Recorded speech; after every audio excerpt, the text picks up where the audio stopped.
Hello and welcome to the Responsive Family Sleep Podcast. I'm your host, Kim Hawley, holistic sleep coach, lactation consultant, peaceful parenting educator, and mom. If you've ever felt overwhelmed by all the conflicting sleep info, frustrated with sleep information that just plain felt wrong, or searched desperately for a truly gentle and responsive sleep approach, then you are in the right place. In each episode, we'll be answering your most pressing baby and toddler sleep questions, busting those sleep myths, and helping you understand truly developmental, biologically normal baby and toddler sleep, plus encouraging you to trust your intuition along the way. Let's get started. Hello and welcome back. Today we are talking about the myth of self-soothing, right? Do you need to teach your baby how to self-soothe? What does that even mean? Are they even capable of it? And why in the world do we hear so much about self-soothing from the sleep world? I hear this all the time from parents. This idea that they have to teach their baby to self-soothe and that it's coming at them from all angles, right? Social media, their friends, their family, sleep accounts, Google, and their pediatricians. And I feel like I'm going to rag on pediatricians here just for a moment, and I don't mean to because I love pediatricians. I have myself have had wonderful pediatricians for my kiddos who did not say this kind of stuff to me, and I have many clients with amazing pediatricians, but it does seem to be a really common piece of advice that pediatricians are often sharing that we need to teach babies to self-soothe. I even had a parent I was talking with, and she's definitely not the only one, but saying that her pediatrician at their 9-month appointment for their baby said that if they did not sleep train and teach their baby to self-soothe, that they were actually hurting their development and their long-term emotion regulation. And that's like, wait, what? Right? What is this? No. So I think that might be an extreme example, and I think a lot of parents get more subtle messages, but maybe a lot of you are also getting really blatant fear-based messages just like that. So we need to unpack this a bit because self-soothing is often something that goes hand in hand with sleep training and ignoring babies and leaving them to cry. And it is often presented in ways that have a lot of fear-based, like you have to do it now or you're somehow missing out on some vital skill. So what does that mean? How do we dig into that? And what should we be doing with our babies if it's not teaching them to self-soothe? So when it comes to sleep, we hear a lot of self-soothing, and we also hear a lot about self-settling. So I want to just address these terms first before we dig into self-soothing a bit more. So self-settling in the sleep world is really speaking to a baby being able to drift off to sleep without support. And that could be at the beginning of the night. It could be a brief awakening overnight, and babies just able to settle themselves back to sleep, right? This is not a stressed baby. This is a calm baby that just does not have any needs in that moment and does not need support. Self-soothing, if you really think about the word, means to calm yourself, to soothe yourself. So if we take the term as it's said, like with the words used, it means that we expect a baby to be able to calm themselves down. And then because we are talking about the sleep world, calm themselves down and go to sleep independently. And there are so many layers of problems with this concept and this statement here. But in theory, we're talking about a baby that can go from stressed to calm, right? That is what calming yourself, that is what self-soothing means. Now, this is really messy, right? This is messy because we do also interchange the terms a lot in the sleep world. I say we as in the broader sleep world. And it's messy because the idea of self-soothing is so integrally tied with things like cry it out and sleep training and limiting your response or ignoring your baby's crying or communication, and that's somehow magically going to teach them to self-soothe. Except it doesn't, right? Like, it just doesn't in any way, shape, or form. And the most fundamental reason is that babies cannot self-soothe. They are not capable of calming themselves down. That is absolutely 100 million% developmentally not possible. And so, yes, you might have a baby that has some very primitive, like, calming things, right? They look away to settle after something that might be a bit overstimulating. Some babies naturally do suck their fingers, or a pacifier, of course. But these are really, really primitive, basic, reflexive, maybe that's a better word, ways of handling very minor bits of distress. If we're talking about a crying, really upset baby, they cannot calm themselves. It's not possible. They don't have the brain development yet. They don't have, the integrated areas of the brain mature enough and able to communicate well enough to calm themselves. So we have a problem there on that level. And so before I talk more about that, I want to kind of back it up. And where did we even get this idea that babies could self-soothe? Like, if I'm saying developmentally, brain development wise, neuroscience wise, it's not possible, then why is it so pervasive? So there's a whole historical narrative around babies being independent and responding to babies, spoiling babies. And, if we respond, they'll never be independent and that they should not need us. Right? And there's this whole narrative over the last 150 years or so around that. And so you can see the ideas around self-soothing in that narrative, right? In this independence is best, hyper-focus on independence, responding, affection, coddling, spoiling, all those kind of interconnections throughout history. And then we have some research done in the 1970s by Thomas Anders that actually uses the term self-soothing. Now, this study was an observational study. It noticed that some babies wake and they cry, and some babies wake and they don't cry, and they're able to put themselves back to sleep. And so he called them the signalers and the self-soothers. So the babies that cried were the signalers, the babies that put themselves back to sleep were the self-soothers. Now, in no way did this research say that those babies had a skill. Like, he wasn't saying, oh, those babies have the skill to actively calm themselves, and here's how you teach it. It was really just an observational label. And I think you could argue that this study is speaking more to temperament than anything else, right? Some babies need less. Some babies need more. Some babies are more vocal about those needs. Some babies just aren't.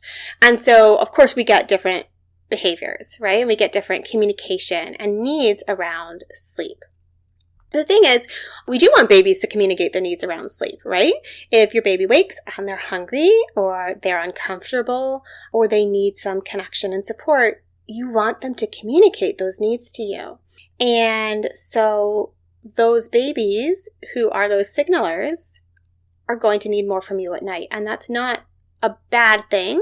It's not necessarily an easy thing, but we want those open lines of communication versus the babies that are not signaling, right? The quote unquote self-soothers, they didn't have needs in those moments, or they weren't strong enough to bring them awake enough to signal for those needs or to need support. I think it's really important to acknowledge that those needs are going to be there whether we respond to them or not. We don't stop needing things, or a baby doesn't stop needing things just because their parents ignore their communication. And so when we're thinking about okay, what do we teach when we're supposed to be teaching self-soothing and ignoring a baby's cries, and then all of a sudden they're quiet and they're going to sleep? What does that actually teach? It's not calming skills because we've established a baby isn't there developmentally. They don't have the brain development to self-soothe. And B, no human really learns healthy coping skills when they're being ignored and they're disconnected from support. That's just not how anybody learns. anything well, because we are meant to be interconnected. We are meant to have emotional support from our community. So your baby can't lay there, right, rationalizing, oh, I'm safe, right? My parents are in the next room. They hear me crying, but they know I'm safe. I'm good. I can just calm down and go to sleep. Like, no, they're not developed enough for that. They don't understand why we're not responding, and they don't understand why we're not coming to them. For that kind of self-talk, right, we'd have to have a pretty developed, rational, logical part of the brain that's pretty integrated and connected to the emotional part of the brain, and the ability to not lose that connection with the amount of stress that is being experienced. And that is not something that babies or toddlers are capable of doing. So how do children learn to calm? How do babies and toddlers, how do we lay that foundation for calming? Well, we do it by helping them calm down, by having them experience actively being supported in calming, by being calmed in the safety of their relationship with you. So that looks like what's called co-regulation, which is where their immature nervous system borrows our mature nervous system and our calm to help them calm back down and get to a state where they feel safe and secure and calm in their body. It looks like modeling, right? And it looks like doing these things over and over and over millions of times over the early years so that we are helping their bodies build the circuitry for a healthy, resilient stress system. We need to build those brain connections. We need to help their stress response system all have that capacity. And we lay that capacity down. We lay the foundation for it in these baby and toddler years in the ways that we do respond to them. So ignoring needs in these early years doesn't make them go away, and it doesn't teach them the experience of being calmed. And it can lead to, pushing those needs away, ignoring them, suppressing them, and having more reactivity around them long term. So we're doing actually really important work when we nurture and we respond to our baby's distress, because that's the foundation for their regulation skills as an adult. And that's how they learn to be okay with their uncomfortable, big emotions. So children start getting some of these regulation skills around the preschool years, right? They begin to emerge. It's not like a switch that flips, right? It's something that gradually emerges. And it's something that continues to emerge throughout childhood and through adolescence and into early adulthood. So as our kind of rational, logical part of our brain matures and is hopefully healthily integrated with our emotional part of our brain, these regulation skills get stronger.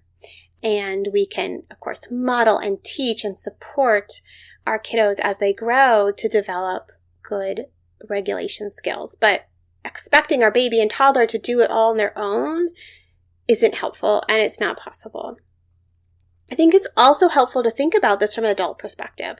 When you have had a really bad day, right? You are really upset about something. Would you like it if your partner was like, nah, you got the skills, you need to deal with it on your own? Like, that would not feel good. So even as adults, we need co-regulation. We need another calm adult to support us when we're really upset and help ground us and help us work through it. And so if we as adults need that, of course our children need that. They are more immature, right? They don't have all those developed skills and that brain development and coping mechanisms and life experience that we have. So what happens when you don't get it right? That's going to happen. No one's perfect. We can't respond all the time. And so a piece of, supporting that healthy emotional development with your kiddo is to repair when you don't get it right. When you just naturally miss a tune, you're unable to respond. You're unable to meet that need for any number of reasons. And then we just reconnect afterwards, right? We reconnect and reestablish that connection and move on. And, that looks really different from a baby who might just be a snuggle and a nurse and, oh, baby, I'm sorry I couldn't get to you. Versus a toddler or an older toddler where you might be talking it out with them a little bit because they're going to understand the language and maybe you can give a bit of context. So when we hear this idea of self-soothing, right, I think it's really important to remember that we have learned a lot about the stress system and about neuroscience in the last couple decades. And what we have learned all really points to babies are not developmentally capable of self-soothing. Toddlers are not capable of self-soothing. And what they really need to long-term have that healthy regulation, healthy emotion regulation, the healthy ability to calm themselves is nurturing and responding and co-regulation and support. These things are what build that foundation. So, self-soothing. When it comes to sleep, a calm baby may need support to fall asleep, or a calm baby may not need support to fall asleep, depending on sort of where they're at in their sleep development, their temperament, what their body needs in that moment. But a stressed baby isn't going to sleep as well. And a stressed baby needs a parent to help them calm down.